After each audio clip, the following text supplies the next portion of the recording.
మీ జాతకం ఎలా ఉంటుందో తెలుసుకోండి. వెంటనే జేకేఆర్ గురుగారి అపాయింట్మెంట్ తీసుకోండి. నమస్తే రమగారు. నమస్తే జయ. రమగారు, ఎవరు చేసిన కర్మ వాళ్ళు అనుభవించక తప్పదంటారు. ఖచ్చితంగా అనుభవించాల్సిందేనా? అనుభవిస్తారంటారా? తప్పకుండా తప్పకుండా. ఈ జన్మలోనా, నెక్స్ట్ జన్మలో? ఈ జన్మలోనే అనుభవించవచ్చు. కలికాలంలో, కలికాలం కాబట్టి మనం చేసిన సత్కర్మలు కానీ దుష్కృత్యాలు కానీ, పంచతంత్రంలో ఒక శ్లోకం ఉంది, చాలా ఏళ్ళైపోయిన శ్లోకం, మర్చిపోయాను కానీ 3 పూటల్లో, 3 రోజుల్లో, 3 వారాల్లో, లేదా 3 నెలల్లో, లేదా 3 ఏళ్లలో ఖచ్చితంగా మన ఫలితాన్ని మనం అనుభవించి తీరాలి. సత్కర్మైనా దుష్కర్మైనా. నువ్వు సహాయం చేయి, నీకు సహాయం దొరుకుతుంది. నువ్వు మోసం చేయి, నీకు మోసం దొరికి తీరుతుంది. దొరకకుండా కుదరదు. నువ్వు చేసిన రకం కాకపోతే ఇంకో రకంగా నువ్వు ఒకరిని హర్ట్ చేయి, నీకు హర్ట్ దొరికి తీరుతుంది. హర్ట్ దొరకాల్సిందే, లేకుండా కుదరదు. అది ఇంకొక రూపం అయ్యింది. ఎలాగైనా సరే, ఇప్పుడు వీటి చెంపకాయ కొడితే వాడే నీ చెంపకాయ కొట్టక్కర్లా, ఇంకోడెవడో కొడతాడు చెంపకాయ. ఒక్కోసారి కట్టుకుని పెళ్ళాం కన్న తల్లి కూడా కొట్టచ్చు. అలా కూడా అవ్వచ్చు, మనం చెప్పలేకపోతాం.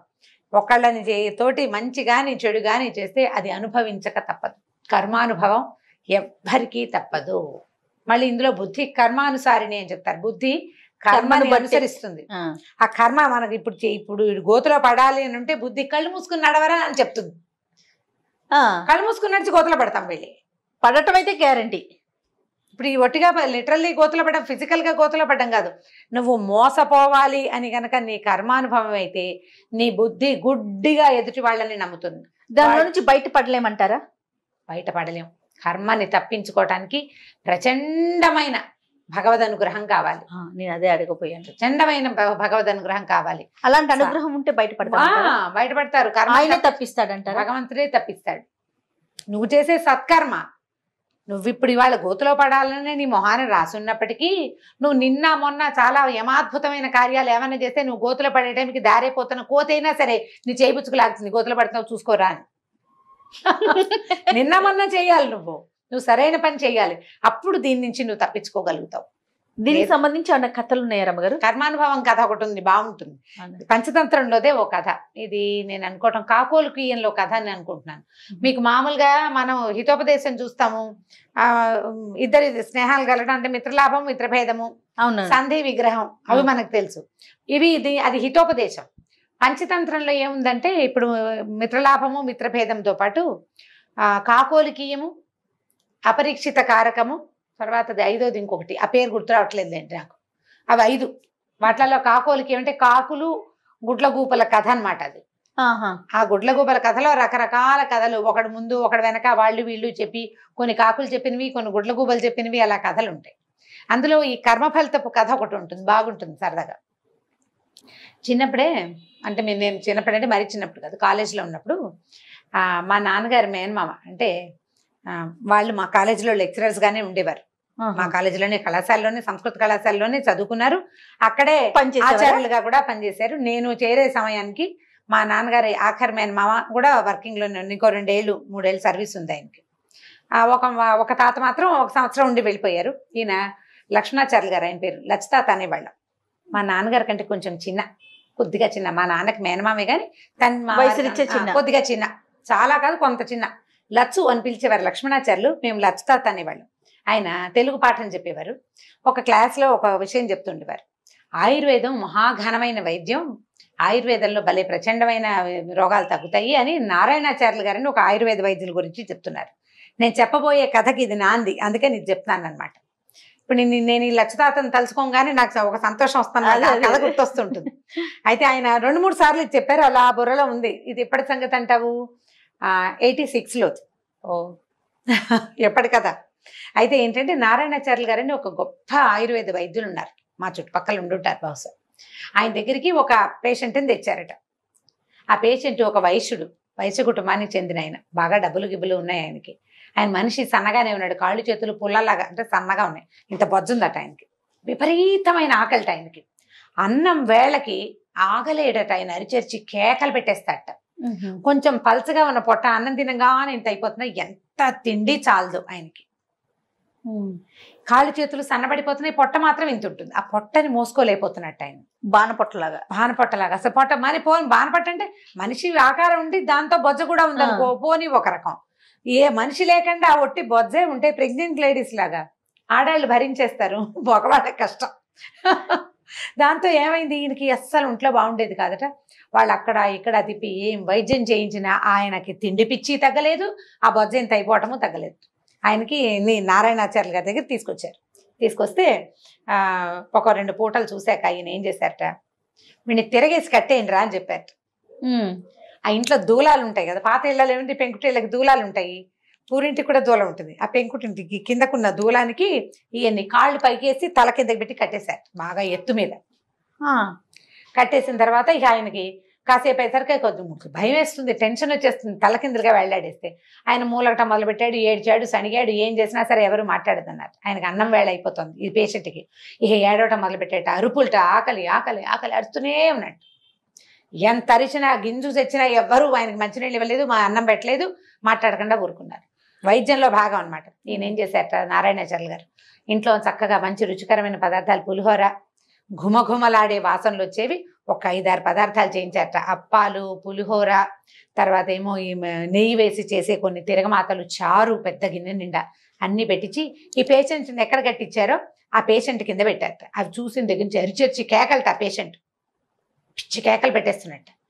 కాసేపు అయిన తర్వాత అతని ముక్కులోంచి ఒక ఇంత పొడుగు పాము బయటకు వచ్చిందట, సన్నగా పొడుగ్గా ఉన్న పాము. ఆ పాము బయటికి ఎప్పుడైతే వస్తుందో, ఆహారం కోసం వస్తుంది ఆ వాసనకి, అది చాలా మటుకు వచ్చింది, ఎంత పొడుగో ఉంది. ఏం చేశారు, గబగబా గిన్నెలన్నీ జరిపేసి పెద్ద నీళ్లతోటి పెట్టారట ఆయన కింద. మనుషులు ఉన్నారు చుట్టుపక్కల, ఈ గిన్నెలన్నీ లాగేశారు. ఆ కిందకి జారిన పాముని అలాగా కిందకి జారిపోనిచ్చారు, దానికి ఇంకో అవకాశం లేదు. ఈ పాము జారి కిందకి మొత్తం ముక్కులోంచి బయటకు వచ్చేసాక ఆయన చప్పగా ఎప్పుడైనా బొజ్జంతా తగ్గిపోయింది, ఏమీ లేదు, సన్నగా ఒక పొడుగాటి మనిషి కట్టేస్తున్నాడు పైన, అంతే. ఏడుపు ఆగిపోయింది, కిక్కురు మనకుండా ఉన్నట్టు నిద్రపోయాడు. 2 నిమిషాల్లో కళ్ళు మూసుకొని నిద్రపోయాడు. ఈ కింద పడ్డ పాముని నీళ్ల తొట్లో పెట్టారా, 2 నిమిషాల్లో నీళ్ళన్నీ మింగేసిందిట పాము. అది ఇంత లావును కనిపిస్తోంది, సన్నగా. ముక్కుల నుంచి బయటికి రావాలంటే ఎంత సన్నగా ఉండాలి. ఆ పాము బయటకు వచ్చాక ఆయన జబ్బు తగ్గిపోయింది, దీనికి ఏదో యాసిడ్ లాంటిది పోసి ఈ పామును సంహరించేశారు. ఇది ఎప్పుడు చెప్పేవారు. అలా ఉంటుందా లలిత అంటే, ఉండేది, జరిగిందే, ఇది జరిగింది కదా, మా తాతో మా నాన్న చూశారు దీన్ని వాడాయన.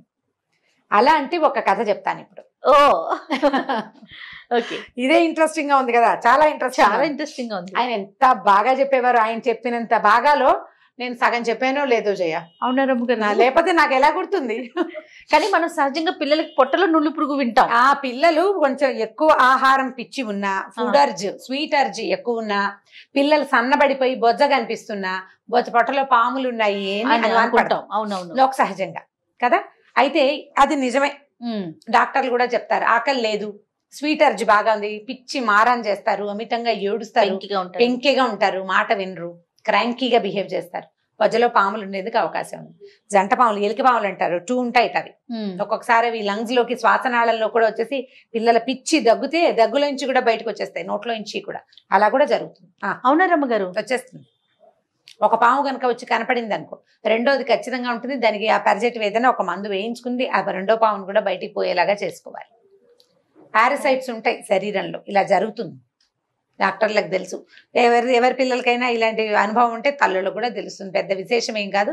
పిల్లలు అతి క్రాంకీగా తిండి తినకుండా, తిండికి సతాయిస్తూ, ఎప్పుడు చాక్లెట్లు, బిస్కెట్. మొన్న మన డాక్టర్ గారు చెప్పారు, నేను మనం హనీని తీసుకువెళ్తే నిదట్లో పళ్ళు కొరుకుతా ఉన్నా కూడా పాములు పురుగు ఉన్నట్లు అనేసి మందు పడతా ఉన్నాను. నిద్రలో పళ్ళు కొరుకుతుంటే నులిపురుగులు ఉన్నట్టు. అవునట. దురదలు, ఒంటి దురదలు పెట్టడం, స్కిన్ అలర్జీస్, దురదలు, నడుం కింద భాగంలో అక్కడ దురదొస్తున్న పిల్లలు గోకుతుంటే కూడా అలా ఉండొచ్చు. ఈ నెగ్లెక్ట్ చేయకూడదనేసి సందర్భంగా ఇది ఒక విషయం అనమాట. ఇలాంటి ఏమైనా కనిపించినా వెంటనే డాక్టర్ చూడాలి, మంచి డాక్టర్ వెతుక్కోవాలి, అంతే.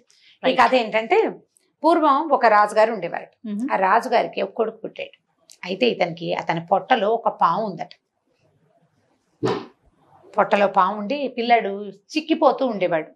4 రోజులు బాగుండేవాడు, మళ్ళీ ఏదో శుష్కించిపోతూ ఉండేవాడు. పిల్లాడు పెద్దవాడు అయ్యాడు, కానీ చిన్నతనంలో 14-15 ఏళ్ళు వచ్చాక ఇక మెల్లిగా పిల్లాడు బాగా ఎదిగిన దగ్గర నుంచి శుష్కించిపోవటము, ఎప్పుడు అనారోగ్యం, ఎప్పుడు జ్వరం రావటం, ఎప్పుడు కడుపులో నొప్పి, బక్క చిక్కిపోవటం, ఎంత తిన్నా పిల్లవాడు తేహతీగా రాడు.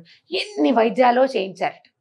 ఏం చేసినా ఆ జబ్బు వాడికి తగ్గల. ఆ పొట్టలో పాము ఉందని ఎవరికీ తెలియదు, ఎవరికీ తెలియదు.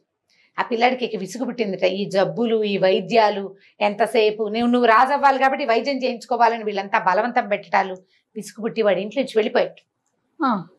వెళ్ళిపోయి ఏదో దేశ దిమ్మరిగా తిరిగేవాడు. ఏదో దొరికింది ఇంత తినేవాడు. అలాగే కడుపు నొప్పిగా ఉంటే ఎక్కడైనా పడుకుని అలాగే చేసేవాడు. ఈ అంతఃపురంలో ఉంటే మళ్ళీ రాజుగారు అబ్బాయికి కడుపులో నొప్పి వచ్చిందంటే అందరూ పరిగెత్తుకు రావడం, డాక్టర్లు పిలవడం, మందులు కషాయాలు. ఆ గోల పడలేకపోయాడు అనమాట. ఏదో నా చావు, ఇప్పుడు కడుపులో నొప్పి వచ్చిన వాడి నొప్పి వాడే పడాలి. చుట్టుపక్కల వాళ్ళ హైరాణ ఎక్కువైపోతుంది. దాంతో ఈ అబ్బాయి ఇంట్లోంచి వెళ్ళిపోయాడు. అయితే ఇతను ఒక దేశం వైపుకి వెళ్ళాడు. ఇతను వెళ్ళిన దేశపు రాజుగారికి 2 కూతుళ్ళట. ఆయన రోజు పొద్దున్నే లేచి పిల్లలకు సుప్రభాతం గుడ్ మార్నింగ్ చెప్పుకుంటాం కదా ఇప్పుడు మనం, అట్లా గుడ్ మార్నింగ్ చెప్పేవాడు. పిల్లలు కూడా గుడ్ మార్నింగ్ చెప్పేవాళ్ళు. కొంత వయసు వచ్చాక ఒక రోజు పొద్దున రాజుగారు కొంతకాలం పిల్లకి 16-18 ఏళ్ళు వచ్చినాయి. ఆయన పెద్ద కూతురికి 18 ఏళ్ళు, చిన్న కూతురికి 16 ఏళ్ళు ఉన్నాయి. పిల్లలకి ఇంకా పెళ్లిళ్ళు చేయాలన్నమాట. ఓ రోజు పొద్దున ఆ పిల్ల ఏం చేస్తుందట, ఈ దేవతా పుస్తకాలు, స్త్రీల వ్రత కథలు అవి చదువుకుంటుందట. రెండో అమ్మాయి, పెద్ద అమ్మాయి పెద్దగా ఏం చదవదు, ఏదో మామూలు చదువుకుంటుంది. పొద్దునే వచ్చి కూతుర్ని పలకరించాడు. గుడ్ మార్నింగ్ అని ఇంగ్లీష్లో చెప్పుకోరు కదా. అమ్మ శుభోదయం అన్నాడు. అంటే అమ్మాయి ఏమంది, రాజా నీకు జయమగుగాక, నీ పాలనలో ఉన్న వాళ్ళందరూ సంతోషంగా ఉండుగాక. నాన్న హేల్ హేల్ ద కింగ్ అన్నారనమాట. రాజుని జయహో అంటారు. అలాంటివి 4 వాక్యాలు చెప్పింది పెద్ద పిల్ల. అయితే చిన్నపిల్ల పెద్ద అమ్మాయి రెండో అమ్మాయి దగ్గరికి వెళ్ళాడు. శుభోదయం అమ్మ అని పలకరించాడు కూతుర్ని. శుభోదయం నాన్న, నీ కర్మఫలాన్ని అనుభవించు నువ్వు అని చెప్పింది. కర్మఫలితాన్ని ఈ జన్మలో అనుభవించేస్తే వచ్చే జన్మ ఉత్కృష్టమైన జన్మ వస్తుందని దాని పాయింట్. రాజుకు ఒళ్ళు మండిపోయింది. పైగా ఆ రోజు ఆయన పుట్టినరోజు. ఓకే, మా రాజు కూతురు అయ్యుండి, నా కూతురు అయ్యుండి నన్ను జయించాలి, నువ్వు జయించినా ప్రపంచం అంతటి, నువ్వు పెద్ద ప్రపంచం అందరికీ కింగ్ అయిపో అనాలి. అనకుండా కర్మఫలాన్ని పొందమంటుందా? ఇది దీని పిచ్చి మాటలు. ఈ పిల్లని తీసుకెళ్ళి దేశ దిమ్మరు ఎవరికైనా పెళ్లి చేయండి ఇచ్చి ఇవాళ నా పుట్టినరోజు సందర్భంగా. దాని కర్మ ఫలితం అది ఎలా అనుభవిస్తుందో నేను చూస్తాను, కట్టేయండి ఎవరికైనా అన్నాడు. అనగానే ఏముంది, రాజుగారు కట్టేయండి అనగానే ఎందుకంటే అనరు, తీసుకెళ్ళిపోవటమే. ఈ అమ్మాయిని తీసుకెళ్ళిపోయారు.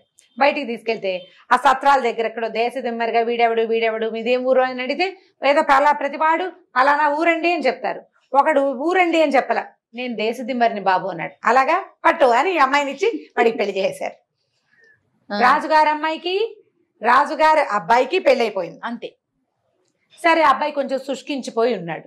ఏమనుకుంది ఈ పిల్ల, కర్మ ఫలితం ఇది, ఇట్లా ఒక దేశ దిమ్మరిని పెళ్లి చేసుకోవాలని ఉంది, నా కర్మానుభవం అది, నాకు వివాహం ఉంది, కనీసం ఓ భర్త ఉన్నాడు, బాగుంది అనుకుని నాన్నకి టాటా చెప్పి పడితే వెళ్ళిపోయింది. అమ్మాయి దాన్ని నమ్ముతోంది అంతే, కర్మ ఫలితాన్ని నమ్ముతోంది. సరే, భర్తను తీసుకుని వెళ్ళిపోయింది. రాజకుమార్తె కదా, మెళ్ళలో చెవులకి ఏవో 4 ఆభరణాలు, అంతకంటే లేవు, తండ్రి ఏమి ఇవ్వాల అమ్మాయికి.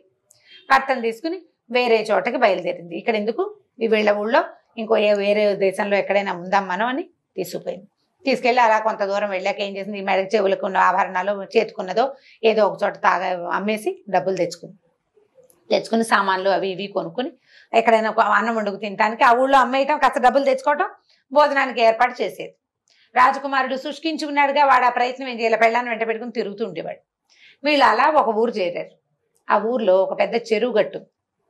ఈ అమ్మాయి ఏమందంటే, ఏమండి చెరువు గట్టు చక్కగా విశాలంగా బాగుంది, ఆ పక్కన ఏదో గుడి కూడా ఉన్నట్టుంది, చెట్లు చాలా హాయిగా ఉన్నాయి, ఇక్కడే 4 రోజులు ఉందాం, వంట చేసుకుని తిందాం, డబ్బులు ఉన్నాయి కదా మన దగ్గర, మొన్న అమ్మేసిన డబ్బులు ఉన్నాయి, నేను ఊళ్ళోకి వెళ్ళి సామాన్లు అవి కొనుక్కొస్తానండి, ఇక్కడే కూర్చోండి, మీకు అసలు ఓపిక లేదని భర్తను ఒక చోట కూర్చోబెట్టి వెళ్ళిపోయి ఊళ్ళోకి వెళ్ళింది. సరే, ఈ అబ్బాయి ఏం చేశాడు, అక్కడ కూర్చున్నాడు, వీటికి నిద్ర వస్తుంది, తల కింద ఏదైనా పెట్టుకుందాం అనుకున్నాడు.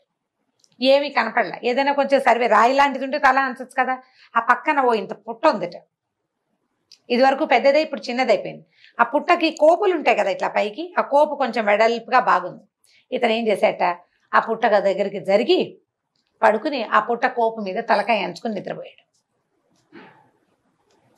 అనారోగ్యం, ఓపిక లేదు, నిద్ర వస్తుంది, ఇది పుట్ట పాము వస్తుంది అవన్నీ ఏం ఆలోచించాలి. ఆ పుట్టకి తల అంచి పడుకున్నాడు. ఊళ్ళోకి వెళ్ళింది కదా ఈ అమ్మాయి, సామాన్లు ఏవో పుచ్చుకుని వస్తుంటే దూరం నుంచి చూస్తే హడిలిపోయింది. ఈ పడుకుని నిద్రపోతున్న రాజుగారి అబ్బాయి ముక్కులో నుంచి ఒక సర్పం బయటకు వచ్చింది. సర్పాలు గాలిని పీలుస్తాయని చెప్తారు, గాలిని తీసుకుంటాయి, అంటే వాయుభక్షకులు పాములు అని చెప్తారు, గాలిని తింటాయి అని చెప్తారు. సరిగ్గా అదే సమయానికి ఈ పుట్ట మీద తల అంచుకున్నాడు కదా, దానికి అవతల ఉన్న కోపులోంచి ఒక సర్పం బయటకు వచ్చింది. అది కూడా గాలి కోసమే వచ్చింది. ఈ సర్పము ఒకదాన్నొకటి చూసుకుని బుసలు కొట్టుకున్నాయి. నువ్వెవరంటే నువ్వెవరు. ఈ పాములు చూసేసరికి ఈ అమ్మాయి హడిలిపోయిన దగ్గరికి వెళ్తే ఆ పాము కాటేస్తుందో ఈ పాము ఏం చేస్తుందో మొగుడిని. సరే దగ్గరలో కొంచెం యువతలకి ఒక రావి చెట్టు ఉందిట, ఆ చెట్టు దగ్గర నిలబడి చూస్తోంది ఏం జరుగుతుంది. ఇతను మెల్లిగా ఇతను నిద్రపోతున్నాడు. చల్లగా అది లోపలికి వెళ్ళిపోయి ఇది బయటికి వెళ్ళిపోయి ఏదైనా అయ్యింది అనుకో, అప్పుడు వెళ్ళి భర్తను లేపచ్చు. సామాన్యుని పక్క పెట్టుకుని నిశ్శబ్దంగా చూస్తాను. చూస్తుంటే ఈ పుట్టలో ఉన్న పామంది, ఏమై నీ బుద్ధుందా అసలు? బంగారంలో ఉన్నాడు రాజకుమారుడు మెరిసిపోతూను, పాపం అంగాంగం క్షీణించిపోయి ఉంది. ఇంత సర్వలక్షణ సంపన్నంగా ఉండవలసిన వాడిని వాడి పొట్టలో చేరి ఇట్లా పాడు చేస్తున్నావు, నీకు బుద్ధి లేదు అని పొట్టలో ఉన్న పాముని పుట్టలో ఉన్న పాము అడిగింది. అడిగేసరికి ఈ పొట్టలేదని నీకేం పోయింది, ఎప్పుడో చిన్నప్పుడు చేరాను నేను, అప్పటి నుంచి హాయిగా వాడు తినేవన్నీ తింటూ సుఖంగా ఉన్నా, పెరిగి పెద్దయ్యాను, నా దారి నేను హాయిగా ఉన్నా. అయితే నువ్వు మాత్రం నీ పుట్టలో 2 పెద్ద పెద్ద బంగారపు బిందెలు లేవు, వాటి మీద చుట్టూ కూర్చున్నావు, ప్రజల్లో ఒక్కడికి కూడా ఉపయోగపడనివ్వలేదు, నువ్వు పెద్ద గొప్ప ఏమిటి నాకంటే అనేసరికల్లా 2 పోట్లాడుకుంటాయి. పాముకి ఏమర్థమైంది, ఓహో ఈవిడి ముక్కు దగ్గర ఉన్న పాము బయట నుంచి వచ్చిన పాము కాదు, పొట్టలో ఉన్న పామేను. ఆమెకు అర్థమైంది. ఈ పుట్టలో ఉన్న పాము కింద 2 బంగారపు బిందెలు ఉన్నాయి. చూస్తుంటే నీకు బుద్ధి లేదా, నువ్వు ఇలా చేస్తావా, మనుషుల పొట్టలో చేరడం ఏంటి, పుట్టలో ఉండాలి పావులు అంటేనని, అది నీ పని నువ్వు చూసుకో, నువ్వు మట్టి పుట్టలో ఉండకుండా బంగార పుట్టలో ఎందుకు కూర్చున్నావే, నీ మొహం అండా అని ఇది 2 మాట్లాడుతున్నాయి. అనేసరికల్లా ఈ పుట్టలో ఉన్న పామంది, ఇలాగే చెయ్యి, ఎప్పుడో ఒక రోజు పాత బియ్యపు కలితోటి సన్నావాలని చూర్ణం చేసి వండి నీకు పెడితే చచ్చూరుకుంటావు నువ్వు, నీ రహస్యం ఎవరికైనా తెలిసిందా, వాళ్ళు ఎన్ని మందులు వేసినా చావాలా పొట్టలో నువ్వు, ఈ పని కనుక చేశారో నీ పని అవుట్, ఎవడో చేస్తాడు నీకు శాస్త్రం అంటే పాత బియ్యపు గంజితోటి సన్నావాలని మెత్తగా చూర్ణం చేసి ఈ గంజిలో ఈ చూర్ణాన్ని ఉడికిస్తే కనుక ఈ అబ్బాయికి ఇస్తే ఆ పొట్టలో ఉన్న పాము చచ్చి పడిపోతుంది. రాజుగారం అయితే ఓహో ఇది బాగుందనుకో. ఈ పొట్టలో ఉన్న పాము అంటుంది, నువ్వు మాత్రం నీ పెద్ద పొట్ట ఏమిటి ఇది లోపల బంగారు బిందెల మీద కూర్చుని ఉన్నావు, నీకు అదే కదా ప్లేసు, ఎవరైనా వేడివేడి నీళ్లు కానీ వేడివేడి నూనె కానీ నీ పుట్టలో పోసారో నువ్వు చచ్చిపోతావు, నువ్వు పోతావు, పీడా పోతుంది అనేసరికల్ 2 పొట్టాడుకున్నాయి. పొట్టల పాము చీచి నీలాంటి వాళ్ళతో మాట్లాడండి, నేను మనుషుల శరీరాల్లో ఉండే పాములు దిక్కుమాల పాములు, నాలాగా రాచరికప్పు పాము కాదు నువ్వని ఆ పొట్టలోది పోయింది లోపలికి. కావలసినంత గాలి పీల్చుకుని రాజకుమారుడు కదులుతున్నాడని ఈ పొట్టలో లోపల ముక్కులోంచి బయటకు వచ్చింది కదా సన్నటి పాము, అది లోపలికి వెళ్ళిపోయింది. ఈ అమ్మాయి గబగబా భర్త దగ్గరకు వచ్చింది, ఏమండి స్థిమితంగా కూర్చోండి, నేను మళ్ళీ బజార్ వెళ్ళొస్తానని మళ్ళీ వెళ్ళి ఏం చేసింది, అన్ని పాత బియ్యం కొనుక్కొచ్చింది. పాత బియ్యం, ఆవాలు, అక్కడి నుంచి ఒక 2 సోలాల నూనె మోసుకొచ్చుకుంది. ఎవరో కూలీని కూడా తెచ్చుకుంది. మరి ఇవన్నీ తెచ్చుకోవద్దు సామాన్లు. అక్కడి నుంచి పక్కన పొయ్యి రాజేసింది, వంట చేసింది. ఆ అన్నం బియ్యం వార్చి ఆ వార్చిన గంజిని చక్కగా మళ్ళీ పొయ్యికిచ్చి ఆవాలు కూడా పట్టుకొచ్చింది కదా, ఆ పక్కన ఉన్న కొండరాయితో నున్నగా నూరి ఆ పొడెత్తి అందులోకి వస్తుంది. అది శుభ్రంగా గంజి కాగేసి దాన్ని పక్కకు పెట్టింది. పక్కకు పెట్టి పెద్ద మూకుడు కూడా తెచ్చింది బజార్ నుంచి. ఆ మూకుడు ఎక్కించి దాని నిండా నూనె పోసి పొయ్యి మీద కాగబెట్టింది. సరే భర్త ఏమంటే ఆకలిస్తుంది అన్నం తింటారా అని అడిగి వాడికి అన్నం పెట్టి చక్కగా ఈ గంజిని గ్లాసులో పొడిచి తాగేసేయండి, ఇది మందుట అని చెప్పి ఆ గంజి ఇచ్చేసింది మొగుడికి, తాగించింది. శుభ్రంగా తాగేశాడు ఆయన. తాగేశాడు. ఈ లోపల ఈ నూనె బాగా మరిగింది. భర్త ఆహారం తిండి అయిపోగానే ఈ మరిగిన నూనెని ఏమండి పక్కన పట్టుకోండి అని 2వ పక్కన పట్టించి 2 కలిసి తీసుకెళ్లి ఆ నూనెని ఎత్తి ఆ పుట్టలు పోసారు. 1 గంట అయ్యేసరికి ఈ భర్త ఏమే నాకు మళ్ళీ ఆకలిస్తుంది అన్నం పెట్టవా అన్నాడు. అప్పుడు అంతకింతే అన్నం తిన్నాడు, గంజి తాగాడు. పొట్టలో పాము చచ్చిపోయింది. మొహం కింద ఇట్లా కళ్ళ కింద చారులు అవి ఉండేవి. 1 పూటలో నార్మల్ అయిపోయాడు. అక్కడి నుంచి పాము కాస్త పోయింది. మెల్లిగా నాకు కడుపులో నొప్పి వస్తుంది, నేను ఎక్కడికైనా వెళ్తానని చెరువు దగ్గరికి వెళ్ళొచ్చాడు. మోషన్లో పాము పడిపోయింది బయటికి. వెంటనే వీళ్ళు స్థిమిత పడిపోయారు. ఈ అమ్మాయి ఏమందంటే, ఏమండి 2 కర్ర పుల్లలు పట్టుకురండి, ఈ పుట్ట తవ్వుదాము, ఇందులో ఒక రహస్యం ఉందని భర్త తను కలిసి శుభ్రంగా తవ్వారు. ఆ లోపల పెద్ద పాము చచ్చిపడింది.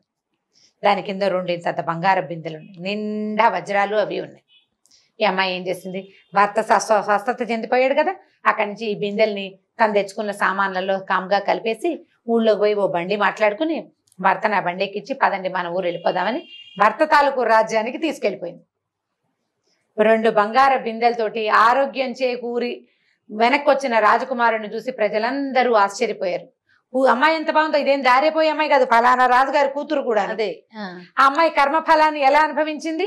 దేశదిమ్మరిని పెళ్లి చేసుకుని చివరికి వాడి అనారోగ్యాన్ని, ఆ పక్కనున్న అనారోగ్యాన్ని తగ్గించుకుని పక్కనున్న దారిపోతున్న చోట ఉన్న దాని బంగారాన్ని కూడా స్వాధీనపరుచుకుని తన రాజ్యానికి తను వెళ్ళిపోయి. ఆ అబ్బాయికి భార్య కదా, రాజ్యానికి రాణి కదా అమ్మాయి. ఆ రకంగా కర్మ ఫలితం అలా వెతుక్కుంటూ వస్తుంది. మరి వాళ్ళ నాన్న గురించి చెప్పింది కదండి, రాజుగారి గురించి. అవును, రాజు ఆయన ఏం చేశాడు? కూతుర్ని దేశదిమ్మరికి ఇచ్చిన పేరు పోతుందా? రాజు జన్మలో పోగొట్టుకోగలదా దాన్ని? ఓకే, ఆ కర్మ అనుభవించాడు. ఆ కర్మ ఆయన అనుభవిస్తాడు. కూతురు వెళ్ళిపోయిన దుఃఖం, తను శపించి నాశనం కావాలని కోరుకున్న కూతురు రాణి అయిపోయింది. ఆ పెళ్లి తను చేసినట్టు కాల, ఎప్పటికీ ఆ చెడ్డ పేరు ఆయన పోగొట్టుకోలేడు. దేశదిమ్మరికి పిల్లనిచ్చిన ఇది పోతుందా? పోదు కదా. ఆయన కర్మఫలం అది. ఈ అమ్మాయి కర్మఫలం ఏంటంటే కర్మ ఫలితాన్ని అనుభవించి తీరాల్సిందేనని దొరికిన భర్తతోటి సంతోషంగా అతని వెనకాల వెళ్ళినందుకు ఆ అమ్మాయికి ఇది దొరికింది. అమ్మ ఫలితం అది, అది జరగాలి కాబట్టి ఇది జరిగింది అనమాట. కాబట్టి ఇవన్నీ లింక్డ్ గా జరుగుతాయి. ఇప్పుడు రాజకుమారుడి ముక్కులోకి పాము ఎలా వచ్చింది అని ఎవరైనా అడుగుతారని ముందు మా లచ్చతాత కథ చెప్పాను అనమాట. నిజంగా అలా వస్తాయి అంటారా రమ్మగారు? అది జరిగిందట. ఇది ఎప్పటి సంగతో కదా, 100, 200, 150 ఏళ్ల క్రితం ఎప్పుడో జరిగింది. కానీ ఇప్పుడున్న మన ఈ సైన్స్ కి అంత దాకా రాకుండానే, అంత దాకా అంటే ఇప్పుడు క్యారెట్లలోనూ ఆకుకూరల్లో వచ్చిన పురుగులు మెదడులో చేరిపోతున్నాయని, సన్నగా అది ఇంత పొడుగుందని, ఆయన ఎవరో క్రికెటర్ వాళ్ళ అమ్మకో ఇక్కడ ఎక్కడి నుంచో తీసారని ఇక్కడ ఒక గుబ్బలాగా వచ్చిందట ఆవిడికి తెత్తున. అది ఏంటంటే ఈ పాము లద్దె పురుగు లాంటిది, ఒక సన్న పురుగు ఏదో అంటారు, టేప్ వాము ఏంటో పేరు గుర్తులేదు నాకు. అది తీసారు. దానివల్ల ఆవిడకి విపరీతమైన తలనొప్పి వచ్చేదట. పొట్టలోకి వెళ్ళిన పాము మెదడు దగ్గరికి ఎలా చేరింది అంటే జరగచ్చు కదా. అంతే, ఇలాంటి ప్రూఫ్స్ ఉన్నాయి, కొన్ని కనపడుతున్నాయి. ఇంత బారెడు పాము ఆహారం కోసం బయటికి రాలేదేమో గానీ బ్రెయిన్ లో ఉండి తలనొప్పిని తెచ్చింది. అది మనం చెప్పలేకపోతాం కదా. అవును, కానీ ఏదేమైనా పొట్టలో పురుగులు ఉంటే మాత్రం పిల్లల్ని మనం చాలా జాగ్రత్తగా, చెవిలోకి కూడా కొన్ని రకాల దోమలు వెళ్ళిపోయి గుడ్లు పెట్టేస్తాయి జయ. అలా కూడా జరుగుతుంది. అలాంటి ఒక కేసు కూడా నేను చదివాను, అమెరికాలో ఎక్కడో జరిగిందని. అమ్మాయి చెవిలో ఇవి ఉన్నాయట, లార్వాలు ఉన్నాయట.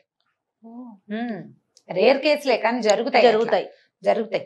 మనం ఇప్పుడు చూడండి, అడవుల్లో అక్కడ తిరగడానికి వెళ్ళినప్పుడు చెవుల్లో కాటన్ పెట్టుకోవాలని చెప్తారు ఖచ్చితంగా కదా. మరి జాగ్రత్తగా ఉండాలి. పిల్లల పొజల్లో ఉంటే ఇంతంత అవ్వవు, కానీ జాగ్రత్త పడడం మంచిది. రైట్. కానీ స్టోరీ కూడా చాలా బాగుంది రమ్మగారు, మంచి ఇంట్రెస్టింగ్ అనిపించింది. రైట్ అండి, నమస్తే జయ.